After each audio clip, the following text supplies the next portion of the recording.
So, good evening. We're back again a little bit earlier than normal, a day earlier, in fact. And I very nearly forgot. It was only when these two chaps reminded me that it's Thursday and we're doing the podcast. So the press conference reaction that I was going to be doing now will be streamed at 10 o'clock UK time today. And then the preview, I'll probably swerve. I'll just do that in a build-up for the watch-along. But Jez, how are you, mate? Yeah, all good, man. Yeah, all good. Looking forward to the game. Be nice to get back up to the ground. I haven't been for 2.5 years. Shocking. But yeah, it's going to be great. It's going to be great. I've got a great weekend ahead of me. One of my best mates' 60th.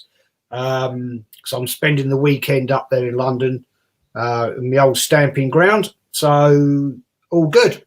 Were you staying in a hotel or were you staying with some friends? I'm staying with my mate John in Worcester Street, mate. Right opposite the bridge, the Danny I know that one. Fitz something. What's his name? Danny Fitzman Bridge or something. Yeah. Literally out of his house, Worcester Street, in the ground. You could do a sort of Aaron Ramsdale diving save from Worcester Street to the ground, didn't it? Yeah. Very true. Very true. How are you, Kenny? Yeah, all good. It's been packing the gym in, doing lots of bits and pieces. Still like smarting from our draw, which felt like a defeat on Monday. And like there's still a lot of people who are level-headed. At the minute, I think people they don't seem to be able to differentiate between celebrating the equaliser because it was actually that time, last kick of the game, to actually celebrating actual draw. And people just think, one of them, by the way. Yeah, I know. No, I'm not having a go at you. But what I'm trying to say is that people think they're kind of backtracking that they were celebrating a draw, and because we called them out, then they're saying, "Oh no, we were celebrating an equaliser," which is I went up, but you didn't see me jump up and join. I think the consensus opinion is that there's still a lot of people at the Emirates now that I think it's all bets are off with Mikel. They really are. That it's one of the things, as I was speaking to my brother actually on Monday, and I said to him that, you know what, it's a situation where we were burnt last season with all the bad results. We were burnt by the first 3 games of the season. Yet we said we forgave Arteta, not me, but some of the fans said they forgave him. But just watching our performance at Crystal Palace just was thinking, oh yeah, you know what? Yeah, it was a slight reminder. Now the knives are out. It's actually mad as well, because the amount of people that I've seen say exactly what you just said. Yeah, that no, we weren't celebrating the draw, we were celebrating the equalising goal. Well, that's the same thing, isn't it? Yeah, it's the same thing. We've equalised in the 95th minute, which has got us a draw. And it's pretty much the last kick. So you are celebrating the draw. Right? And this is what I don't understand, yeah? I see somebody clipped up my watch-along of me and Ola when that goal went in. They clipped it up and that's done the rounds online. Yeah. So oh, look at this scumbag. Look, he said it's a disgrace that we've equalised. Yeah, it was. Because we fully should have been battered. Yeah. And I don't care what people say in terms of fake fan and all this crap, right? End of the day, for me personally, and it's my fan experience, I'll support my club how I want to support my club. Same as you guys can and everyone else in the chat and everyone who goes to the games and that, yeah? But end of the day, I feel that the good and great of this football club is for it to change and be good and great is take a hit now. Yeah, get battered a few times, get rid of this manager. The club then will wake up because they can't dress up another project. Yeah, and I think that if they try to go down another project route, I think this fan base would just say bollocks to it. Yeah, no matter how fickle they are, I think they'll say, no, we ain't doing this again. So that's why they're persisting with this manager. And that's why we ain't going to go anywhere. Today, we'll come on to it in a little bit. He's been speaking about Steve Bruce. Yeah, and the way they've dressed this up is just embarrassing for me, mate. But Jez, let me ask you about that equaliser. Did you celebrate jumping around your living room, mate, knee sliding, fist pumping, doing 100-yard dashes like Aaron Ramsdale? Or did you think, like me, lucky bastards? Yeah, I mean, no, I was not fist pumping. I wasn't shouting for joy. I wasn't dashing my head through the bedroom ceiling. We got lucky. We got lucky, and we walked away with a point where we didn't deserve to walk away with a point. And we keep, we did it at Brighton, we did it at against Palace. Nothing has changed. What is all the jizz fest about? We walked away from the Emirates with a point against a team we used to rape every time, and another team that we now struggle against away and at home. So where is all the happiness and look, God, yeah, fuck me, we won the Champions League. No, get it right, people. We were lucky. We were very, very lucky. This guy is taking us nowhere, and I'm just fed up with it. And it's embarrassing. It is embarrassing, to be honest, that we've got fans celebrating a draw. That's kind of Mikel Arteta. If he was to sum up one embarrassment and say, like, this sums up Arteta's reign, it is celebrating mediocrity like draws. Yeah, I know we haven't beaten Crystal Palace for 4 years at home, right? But that in itself tells you how far we're dropping, that we can't beat Crystal Palace at home 4 years straight. And then we're celebrating equalising against them in stoppage time. Last season, we scored, I think, 97th minute against Fulham.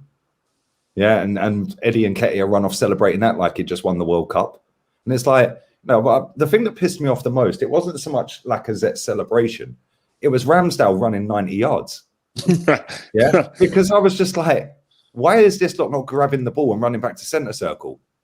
Why is our goalkeeper legged it all the way down to the other end? Laka's jumping in the crowd. Ben White's in the crowd. The goalkeeper's jumping up. And I'm like, you ain't won anything, mate. For me, that just sums up the mentality. What did you make of that, Kenny? Oh, yeah, before I start, I forgot to do it. There's this guy in Caledonian Road. When I was coming out the gym, he shouted me out. And he went, Kenny Ken. And I went on Instagram and goes, oh, yeah, it was me, by the way. And it's a guy called Jamie Banks. And he's Jamie, but the eye's got a pound sign on it. So, Jamie, you know, thanks for a little chat, when I was walking down Caledonian Road. And I know you were just as aggrieved as I was, because I know you watch me, Lee, and Jez regularly, because that's what you said on when we were out in the street, and you mentioned it in Instagram as well. So you wanted a little shout out. So there you go, Jamie. There's your shout out. Now let's get back to the footy.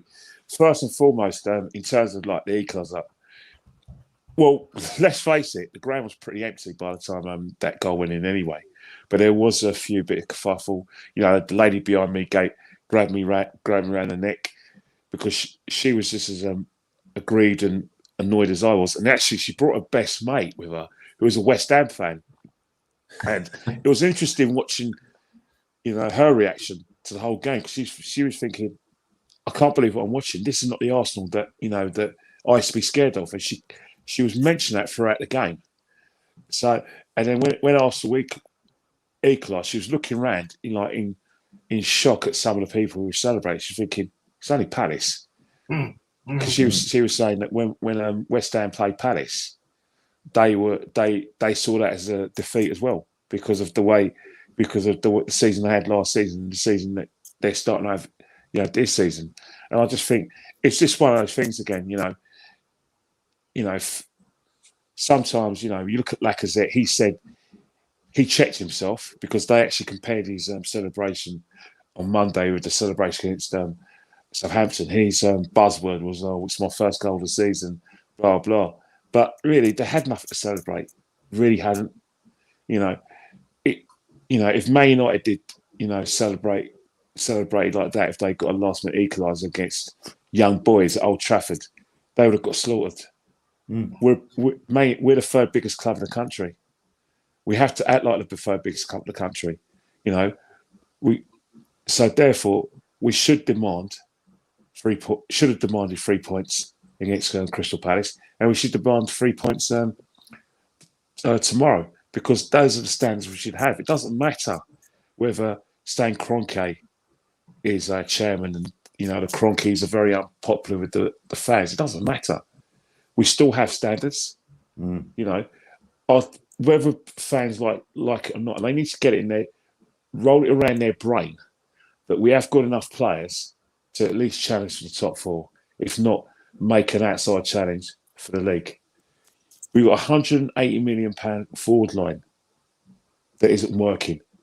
He's doing what Solskjaer is. He's playing all these attacking players, and unlike Man United, these at least the attacking players of Man United know what they're doing. All right, they don't know how to defend, but at least when the balls are, you know, like the second to last third, they're ready and they're getting in positions to hurt the opposition.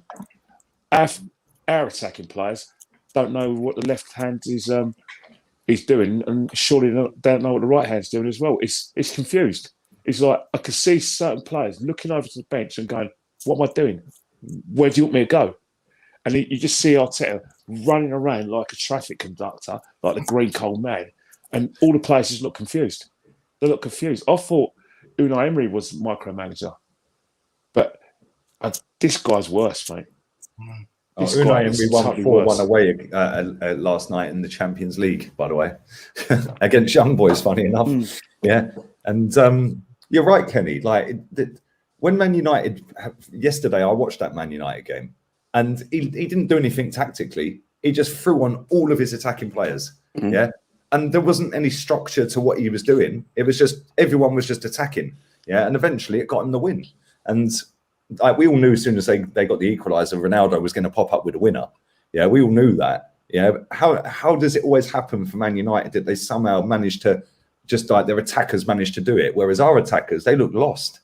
Like genuinely, they look lost. Well, they're possible forward. It's simple. It's simple. What Man United did yesterday was they played the Man United way. Get it down a wing, put crosses in. This is how Man United have been playing since the 1960s. When they had George Best as one of their wingers, and then it was Steve Coppell and you know Gordon Hill, and then in the 80s it was like they had players like Arthur Graham, Peter Barnes, and then obviously under Sir Alex it was Giggs and Beckham.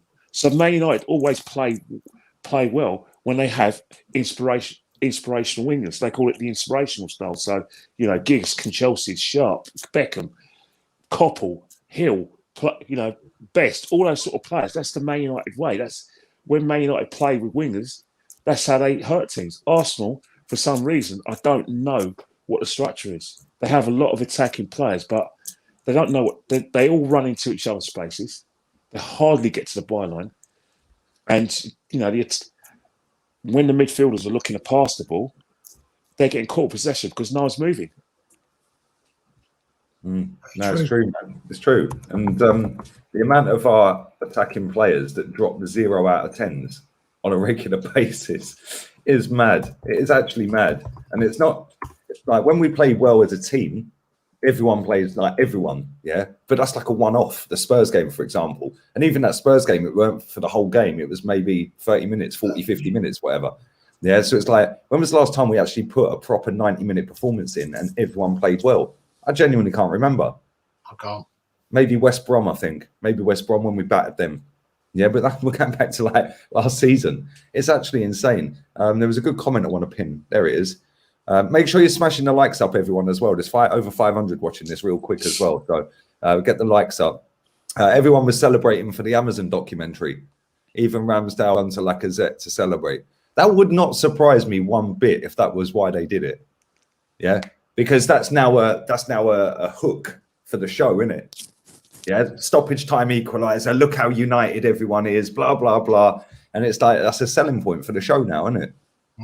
It's mad, and this is what I think we've become, mate. We've just become a bit of a circus. Right, I see us drop another load of merchandise today after the game. They're showbirds. That's all it is. It's pathetic. It's absolutely pathetic. We do obviously have a game on Friday tomorrow against Aston Villa, a team that this manager's not beaten him in 3 attempts. In fact, he has lost all 3 and not scored a goal against Dean Smith. Yeah, like there's 3 games, 0 goals, 5 conceded, 3 losses.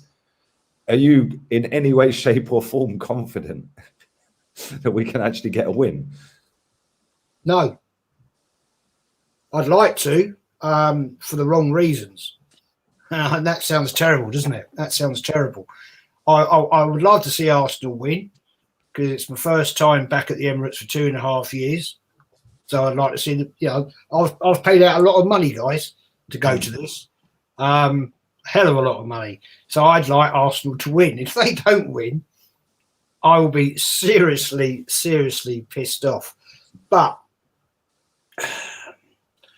if we lose, will it make any difference to getting Arteta out? I think not. I think we're stuck with this fraud. But am I confident, guys? Best I can see, and I'm going with another draw. I'm going with a 1-1 draw. But I'm fearful if we don't turn up, as we often don't, we're going to lose. And that will be awful for me and everybody else that's there. I don't like spending out a lot of money to go and see a pile of shit. You know, I could go down and watch shit football down the road, my local home team, you know, and it would cost me 12 quid. 12 quid. I've paid 99 quid for a ticket, 50 quid to get there, plus beers, plus something to eat, probably a match programme. So I'm looking at 200 quid. That's insane. Over £99 just for the ticket, Jez, and that's what lower tier, isn't it? Hey? That's lower tier, right? Lower tier, West, Block 1, right behind the journos. Actually, no. Maybe you could tell Chris. Hey, right behind the journos. I'm going to come see because I was going to have a little chat with them at half time or something. No, at time to have a go at them to tell them to write the truth. I'll be right there. It was actually 99. How can they charge you £99, 10 pence? What is the 10 pence for? Because if you think if they're selling 1,000 of them tickets and that extra 10 at that price and that extra 10p adds up, Jez. Yeah, do you know what I mean? Yeah. If you're selling 2,000 tickets at that price, do you know what I'm saying? It all adds up, man. And they're clever. That's why they do it. The thing is, what pissed me off is I said to you guys, I said to my mate who I'm staying with for the weekend, I said, we go to our old local, the Drury. He said, no, we won't be doing that. He said, it's been knocked down. So that means we got to have a bloody spend a fortune having a couple of beers at the Emirates, which angers me. Watered down crap. Yeah. Yeah. For about £6 a pint. More. I've got to drink shit beer, you know, at like $6.50 a bloody pint or whatever it is nowadays. So anyway, get back to the question, man. No, I'm not confident. I'm going 1-1. That's mad. I'm baffed, mate. That a lower tier ticket is that expensive. I really am. Yeah, I really am. I can't believe it's that expensive for a lower tier, especially against Aston Villa. With all due respect to them, yeah. If it was Man United, Tottenham, Chelsea, City, then I could go, okay, well, yeah, I can kind of understand why it's that much. Aston Villa, though, like, come on, yeah, like really. Get a ticket for 76 quid, but you're up in the gods. Up there. That's shit up there. So, and that is with a booking fee as well. So you've got to take that into account. What the booking fee that they charge that isn't really a booking fee, it's just daylight robbery.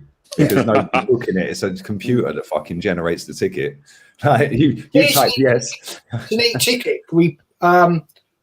Mate John's printed them off. He's printed. I'm saying it's a fucking load of bollocks, mate. Booking fees are the biggest con ever.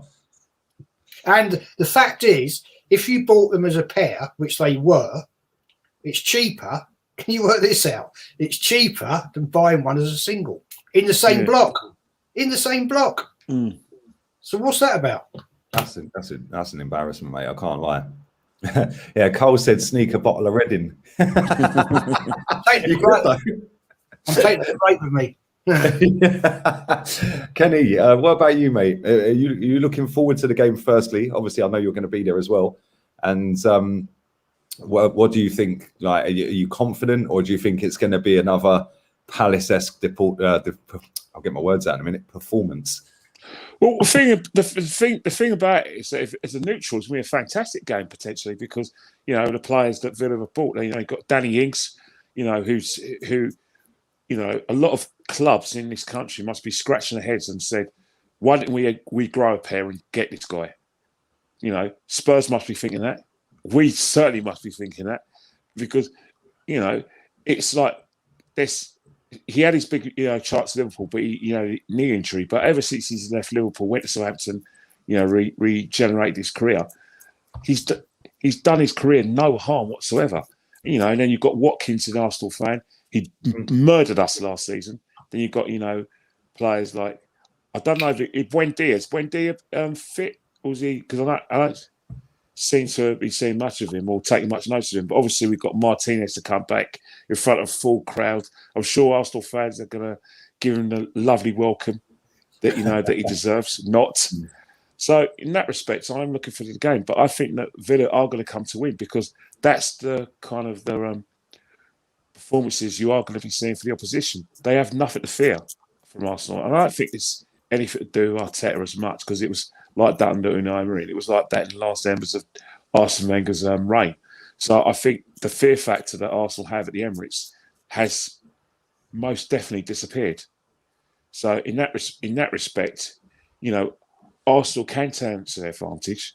Like if Villa are on the front foot, if Arsenal defend well, we can try and catch from the counter-attack because let's face it, it could be our best bet because, Villa will not be afraid of getting numbers down there.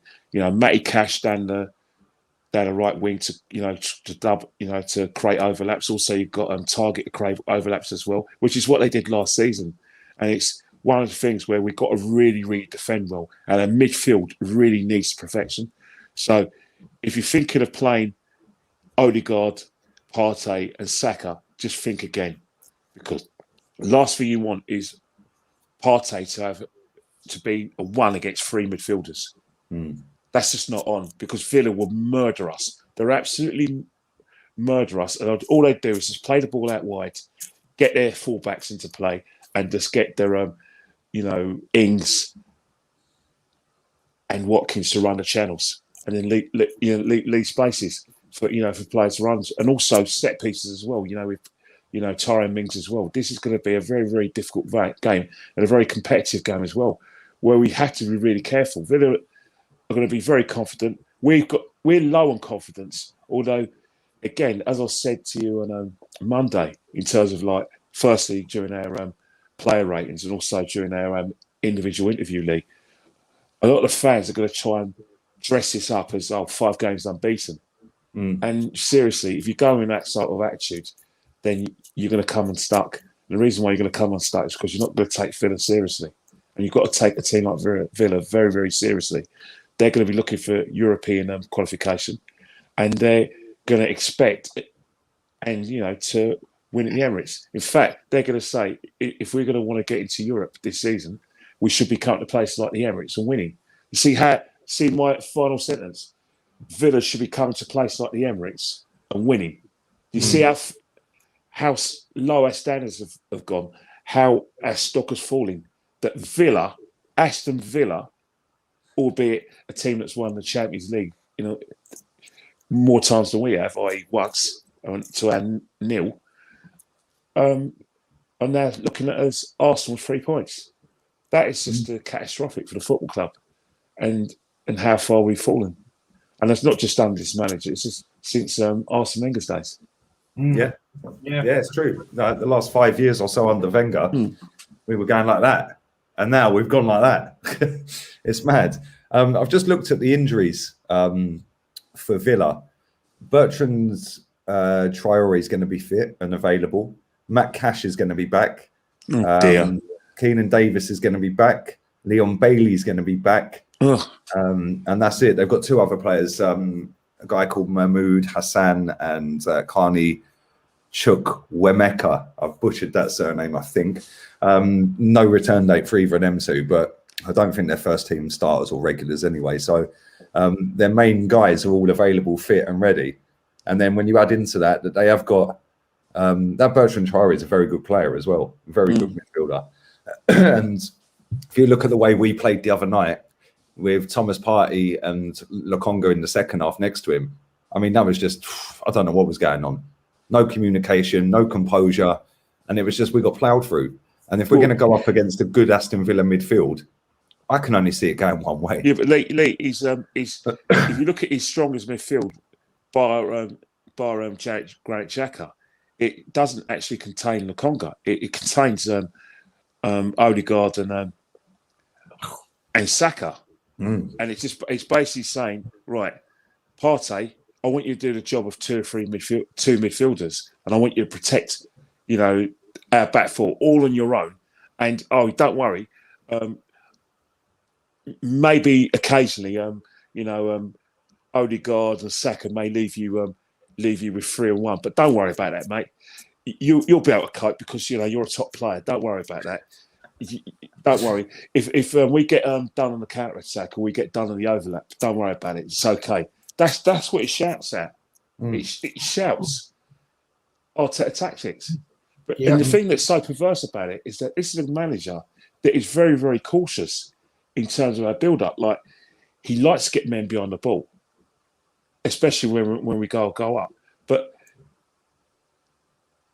then it becomes confusing because when a team do go on attack and they do get numbers, our attacking players seem to just stand still. So putting men behind the ball is only effective if the other players move into those positions. In a lot of cases, especially in the second half on Monday, they didn't do that. They just left gap after gap. And the reason why we got caught in possession is because when we were on the front foot, our forwards didn't move.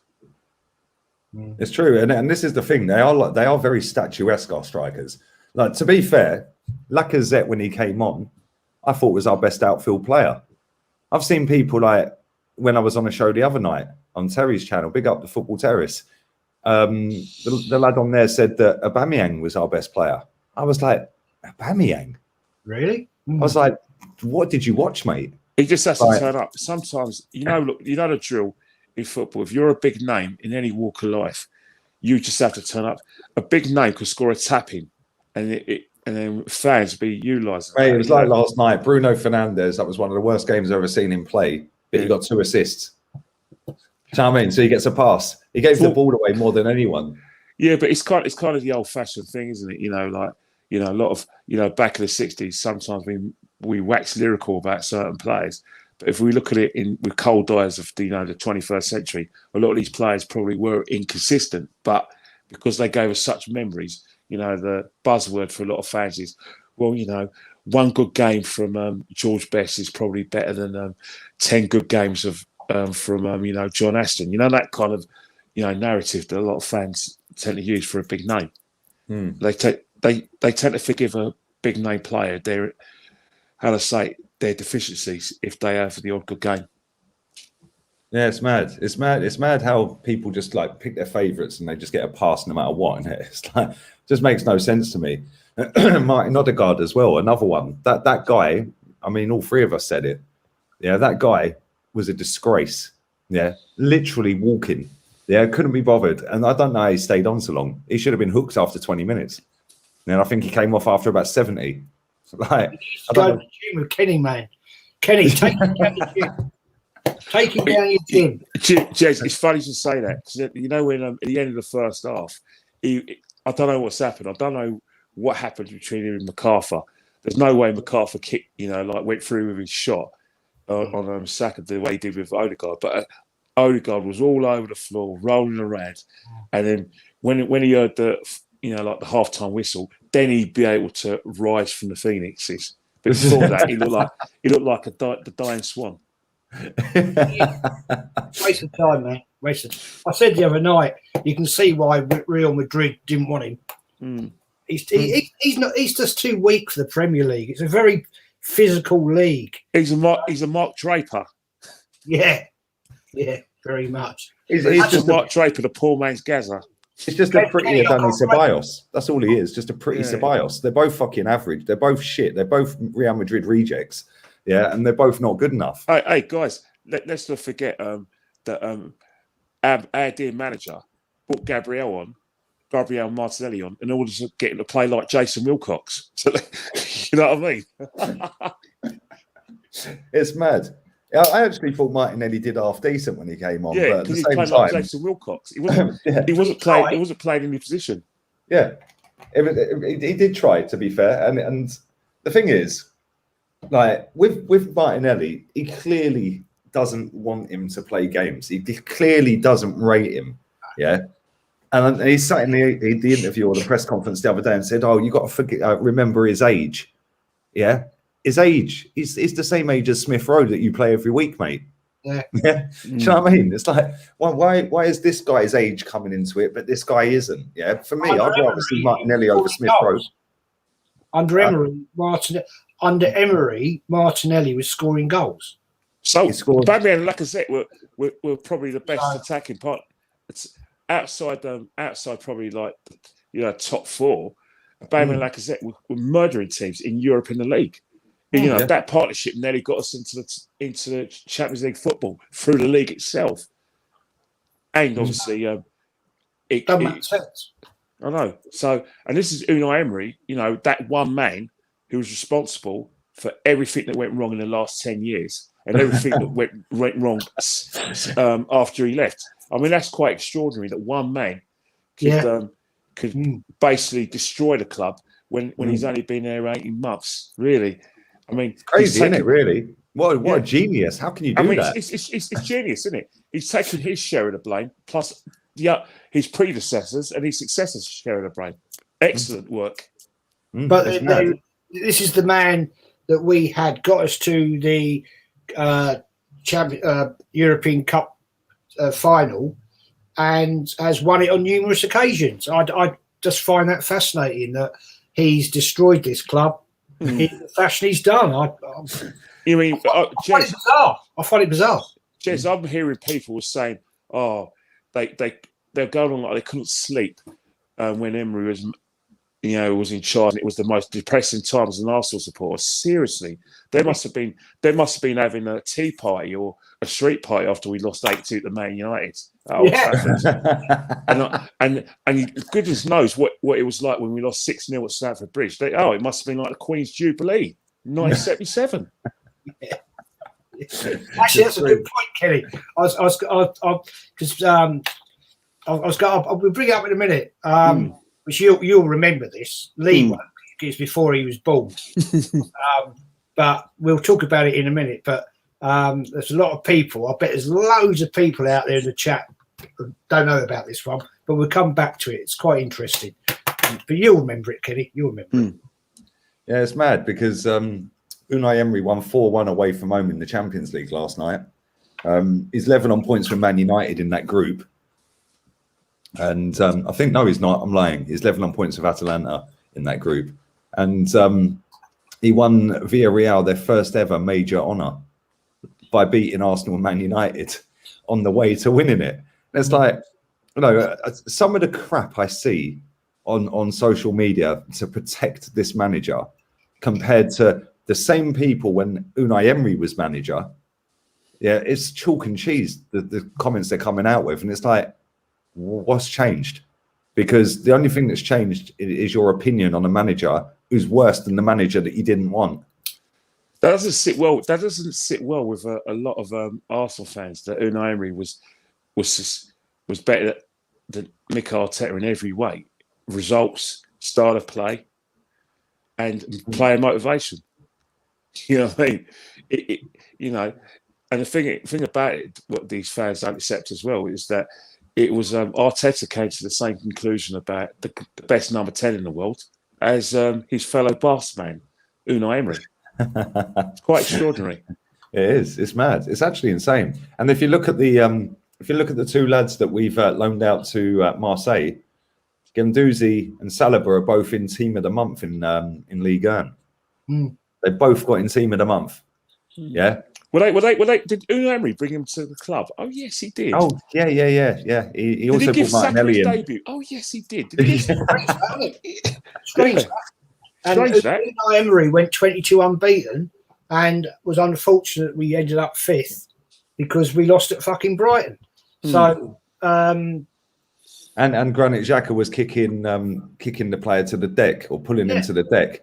Yeah, it's actually mad when you actually go back and look at it, right, and see that Aubameyang and Lacazette bagged 71 goals and assists between them.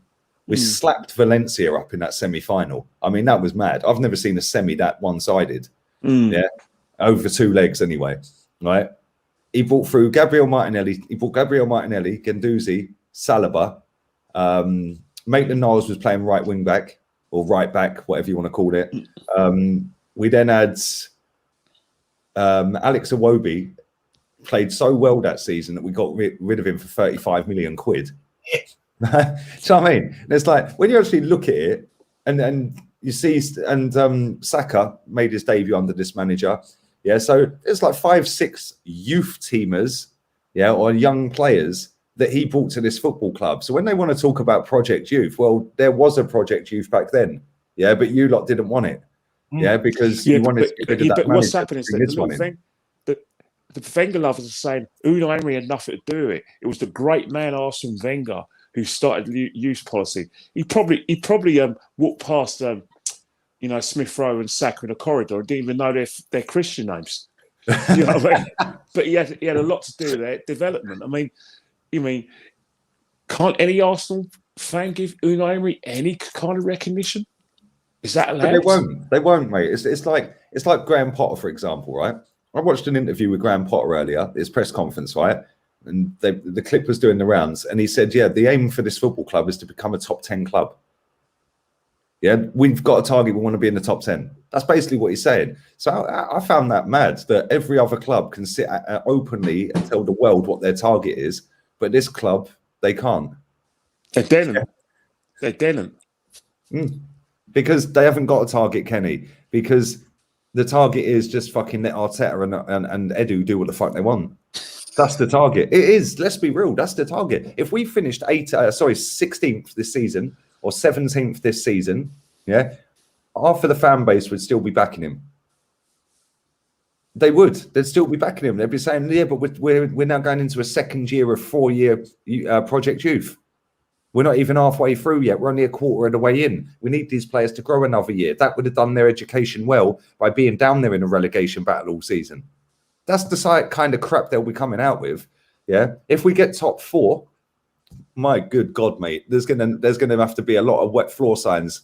Yeah, for somebody. Hey, Lee, you won't be allowed back in the Emirates if we get top 4. That ain't gonna happen, is it? Let's be honest. Let's talk facts. facts. If you got Conference League, they're gonna have a jizz fest over it. Let's be real. Yeah. I said at the start, we're not even finishing higher than 10th. I'm sticking with that. We ain't finishing above 10th.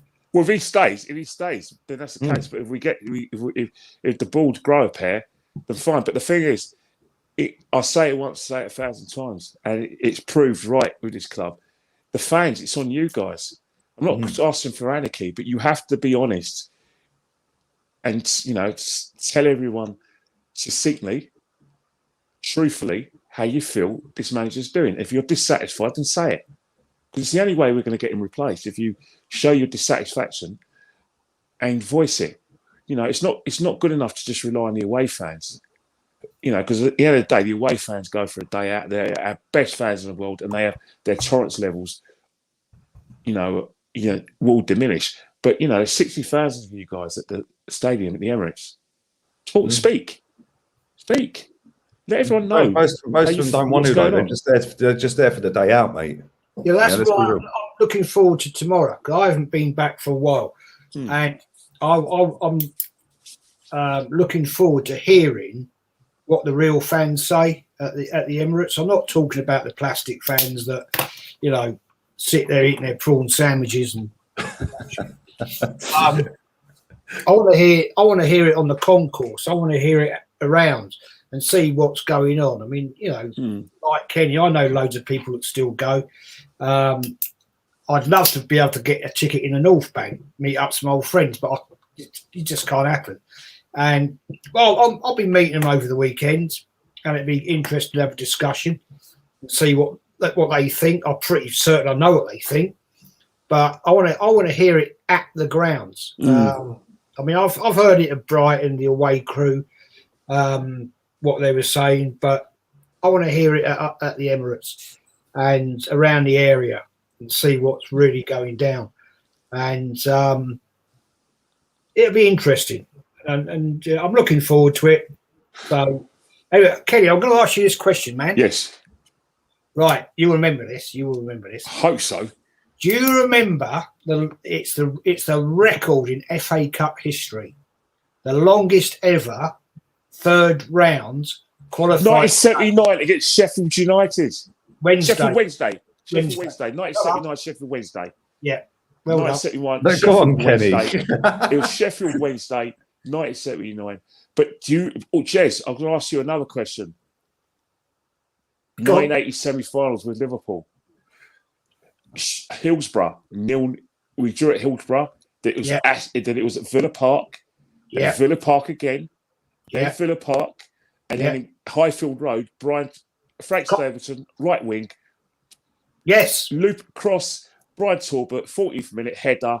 Yeah. And we beat Liverpool at Highfield Road in 1980. Yeah. But that's great Arsenal, isn't it? I mean, it's got. That's Terry Neal's Arsenal.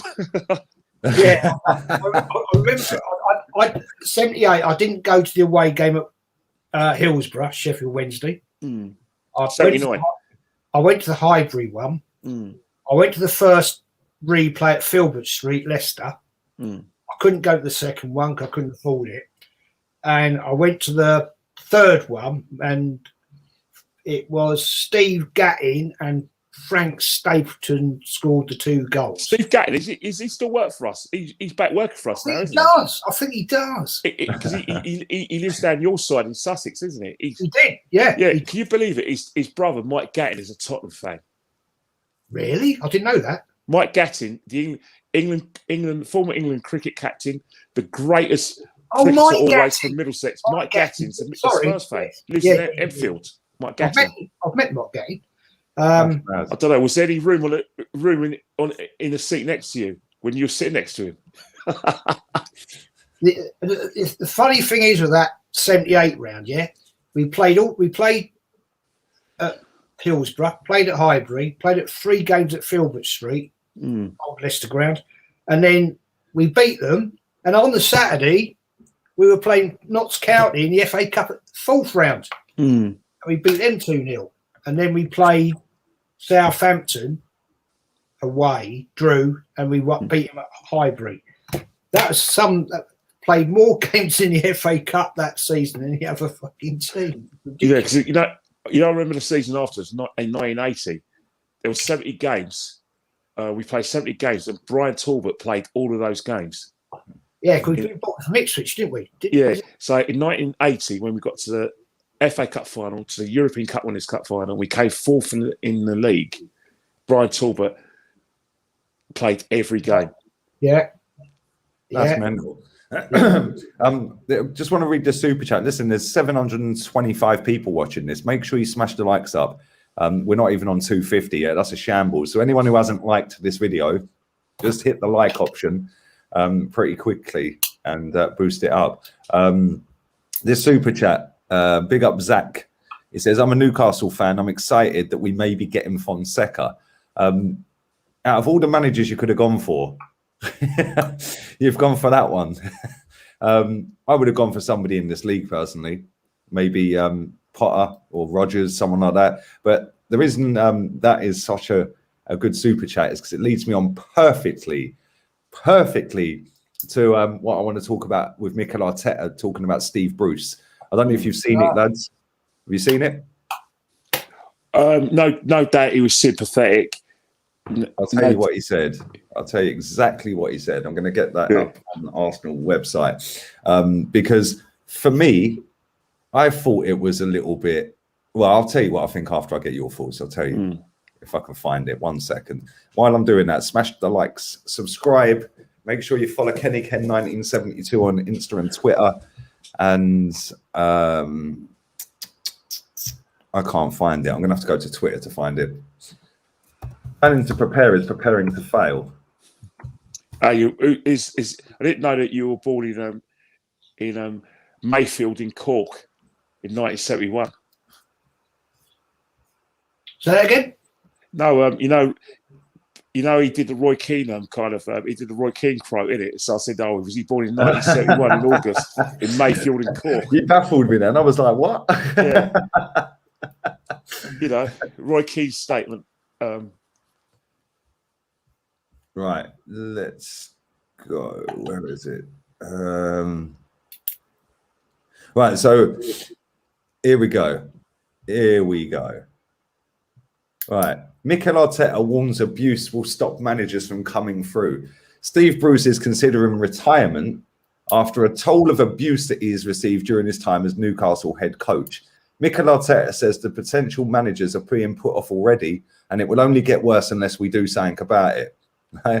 He then went on to say, where is it? There we go. My worry in my career is that it's very short.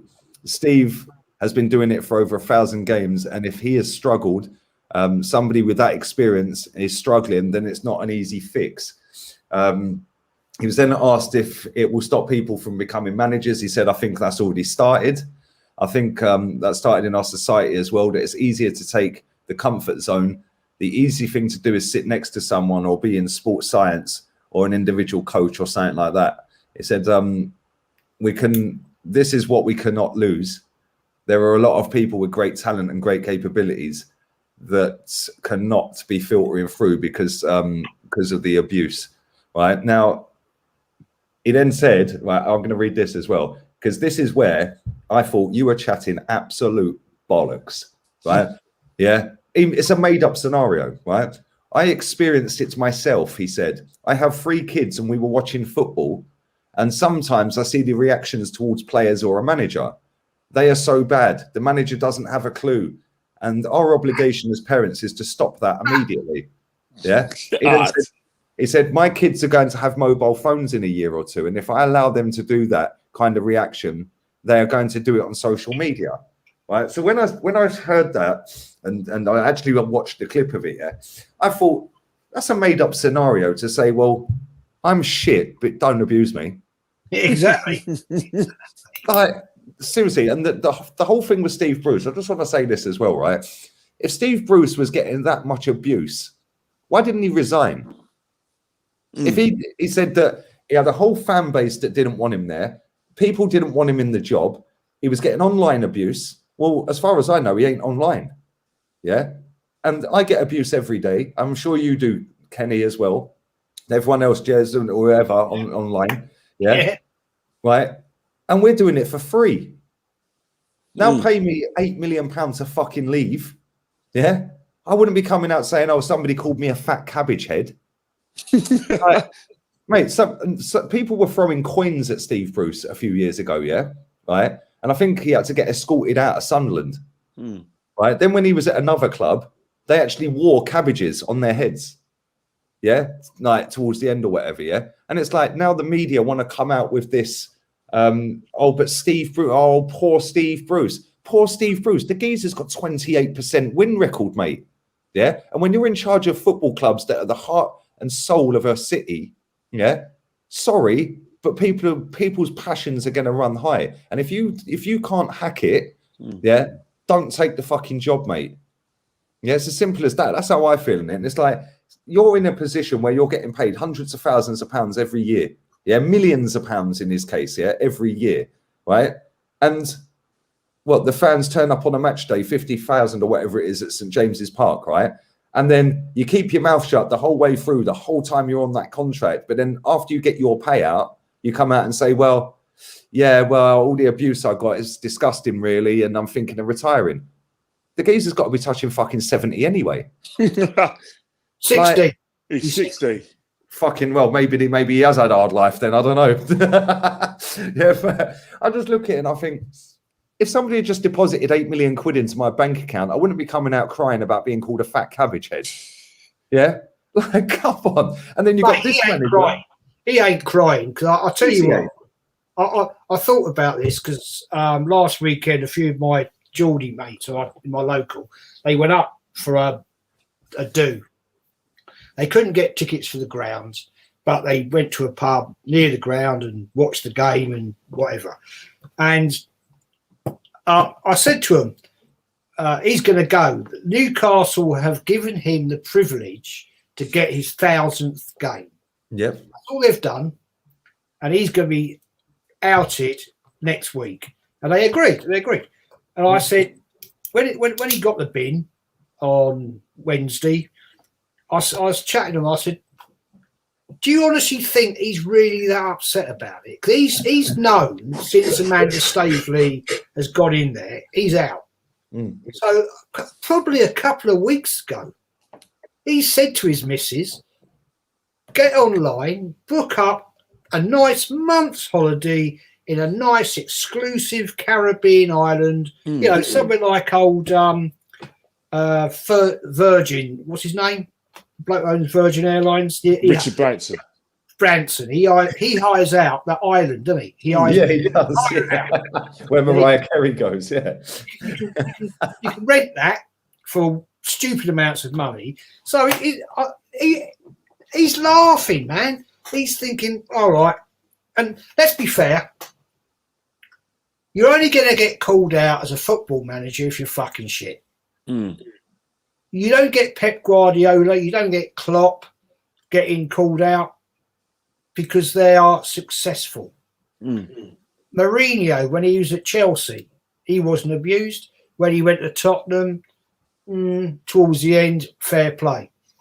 Pochettino, when he was at Tottenham for his time, towards the end, yes, because people got fed up. Wenger, when Wenger was winning doubles, when Wenger was winning the Premier League, when Wenger was winning FA Cups, he was loved. The last 5 to 6 years, he was getting abused. Wenger out. Now, the difference with Arteta is he's fucking shit anyway. He's shit. He was a shit footballer. He was a bang average footballer. He's a shit manager. So he's going to get abused. So I'm sorry, Mikel. Accept it. You're shit. And that's the thing. Football is a very tribal sport.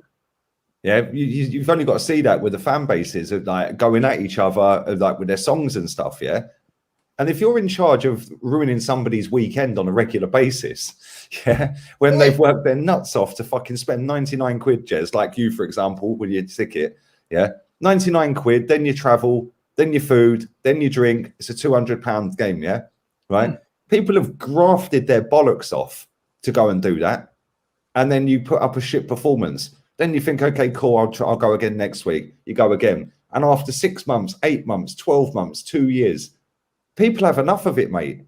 Yeah. And I get why people still want to go, because why shouldn't they? Yeah, I get it. Yeah, I get it. Right. Why shouldn't you go because he's the manager? Yeah, I understand that. Or the owner. I understand. Me personally, I don't want to watch this fucking football, if I'm honest. I struggle to watch it at the best of times, let alone pay to watch it. Do you know what I mean? Yeah, but when you've got managers that are ex-players, they have been in an environment where they have been idolized by a club, i.e. Everton fans probably love Arteta, yeah. Arsenal fans will respect him for what he did with the trophy drought. I don't, load of bollocks, yeah. But at the same time, you've grown up in a world of football for years and years and years. Since you were a kid, you've been growing up in the world of football, yeah. You know what football's all about. Yeah, Mikel Arteta reckons he don't have social media. So what's he talking about? Steve Bruce, as far as I know, doesn't have social media. And if he does, I've never seen him tweet. So how does he know that somebody's calling him a fat cabbage head? How does he know that? Unless somebody's actively said it to his face up the ground. How would he know? You know the thing what these footballs don't seem to take or accept is that last year with ESL, it was all about the match-going fan, and this is your club, and this is your game, and we need you to go and protest because it's an outrage that, you know, they're trying to take football, the football we know, away from us. So they were very happy for us to do that. What they've done, and they were telling us it's our club, but the minute we showed dissatisfaction with poor performances from players and poor performances from managers preside over the garbage that a lot of clubs outside of top four normally see anyway. They can't take it. They can't have it both ways. You know, they need to realise right now that it is a results business and it's the game. Managers are like boxing trainers. Boxing trainers, they come and go, and their survival depends on winning or losing. And I think it's a results-based business, so I don't know why it is a results-based business. And the thing about it now, if football clubs want to embrace social media in order to enrich themselves through advertising, then they have to accept that for majority of us, if not 99% of us, social media is free, which means any person, any time of the day can make a comment. He could have had a bad day. He could be one of those people trying to impress his mates, or he could be, a social person. But the minute he puts his fingers on his phone and starts typing, then you're fair game. I'm sorry, but then again, it's not just about that. I think Steve Bruce should be more worried about the fact the fans in the stadium, because this season, his first game of the season, they got battered by West Ham. There's 52,000 Geordies there. You don't have to worry. Don't worry about online comments. What are the 52,000 who probably every one of those 52,000 wear the shirt, in all weathers. Some of them take their tops off. Most of them live in Newcastle as well, and will have worked their nuts off, like I said earlier, to get the money to go to that game. Exactly. So you don't start getting people to feel sorry for you, because at the end of the day, you wanted fact. British match-going fans are the best thing since sliced bread when you wanted to protect your interests with Premier League and UEFA and Sky Sports. Now we decided to open our mouths when it's inconvenient from you. We're a problem. It's very true. Very well said, Kenny. And for me, it just smacks of another piece of PR from this manager and from this club. Like Steve Bruce, like you said, Jez, is probably on a flight already. Yeah, he's probably sat on a beach somewhere. Yeah, and good luck to him. But at the same time, like, why was Mikel Arteta asked that question? Why was he asked about that? I bet he's the only manager that's been asked in this round of press conferences this week about that. Yeah, I guarantee it. Yeah, I have not seen any other manager comment on it. Well, so whether it's just they've not put it out. They won't have asked Pep. They won't have asked the Brentford manager. They won't have asked Klopp. You know what I mean? Because I honestly think if the press that went to Arsenal and they weren't getting their champagne and prawn sandwiches and their free ticket, they'd say to you, Arteta, why are you crap? Apparently, Justice says everyone has been asked. Well, how comes it's only Arteta's that has been put out there then? No, I don't believe been asked. I don't believe that. I'm sorry. I'm not disrespecting anybody. But let me tell you something, Jason. One thing I will say, right? If you go to the press box, where you're going to sit, you're going to see the press box, right? And I'll tell you one thing, right? Go and tell my mates Charles Watts and James Benge. Well, I don't see him. I don't see him. Because I've known Darren Lewis for years, because we did a TV show together, and Crossy I know for a third party, and they all know who I am, and they know when Arsenal have lost or had a bad performance, because I'll tell them, and whether they'll do it or not, I'll just say, mate, come on, you can't dress this up. This isn't good enough, guys. Come on, and then because this Monday I went straight to him, and I just told him, look, this is not acceptable. He's not an Arsenal manager. This is Arsenal Football Club, John, the club you supported. Darren, and I went to Darren, he's the new editor. I told him a few untruths. I said, look, you've got to write what you watched. You can't, talk about, exceptional circumstances like injuries or bad referees. This is what you saw, and this is the level of football we're playing now. It's disacceptable for Arsenal Football Club.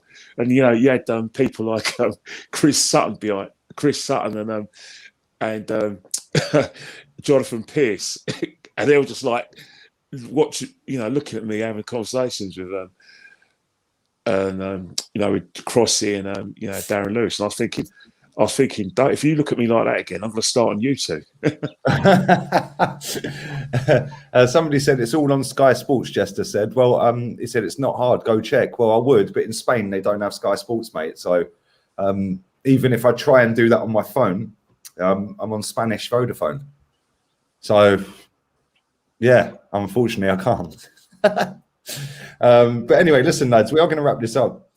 Kenny, give me a score prediction. Just said 1-1. Give me a score prediction for the game, mate. I'm going to say, I'm going to go like 2-1. 2-1, and I can't say a 2. That's how divided. It could be 2-1 either way. I'm sorry, I don't usually sit on the fence like that, but that's how bad things have got. Mm. There we go. Big up to Marble Halls as well. He says 2-1, 5-0 Villa from Jay. That'd be nice. That'd get him out, I'd imagine. I'll take a 5-0. Lee, the only way Arteta goes is if the fans grow a pair and just and take their club back. Yep, 100%. Totally agree. 100%. A lot of people saying Villa win 9-0. That's never going to happen, but it will be fun. No, please don't do that. No. not in Jez's first game in 2.5 years. No, please. Nah. Well, listen, Jez, enjoy the game, mate, and you, Kenny. And we're going to wrap this up, people. I will be back again at 10 o'clock tonight, 11 o'clock my time, because I totally fucked up today and thought it was Wednesday for some reason. So I was going to do the press conference reaction, and then these two texted me and said, "We're not doing the podcast then." I was like, "Oh, it's Thursday." so yeah, the press conference reaction will be at 10 o'clock tonight. That's going to be fireworks. So make sure you come and check that out, because I'm going to rip him a new one again. Yeah, I'm absolutely sick to death of this bullshitter.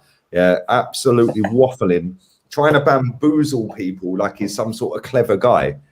Yeah, and he actually doesn't ever really answer a question. It's kind of crazy when you think about it. But he's actually smiling today. When I saw a bit of his press conference, he was smiling. I think they were, I think they were asking. I don't know why he's smiling, mate. He's fucking. No, I think they were asking a question about, Jack Wilshere said that Kieran Tierney's the fastest player at the football club. So I think they had a little bit of a chat about that. That's the bit I saw anyway. I don't think he is either. So I think he's chatting bollocks. I think Maitland Niles is quicker. I think he's the quickest. I think Aubameyang's even said that before, but there it is what it is. Big up to DVS as well, man. Thank you, buddy. Hope you're well, man. Hope you're well. And yeah, we're out of here, people. Back again at 10 o'clock. Make sure you follow Kenny Ken 1972 Arteta on Insta and Twitter. Arteta out. Out.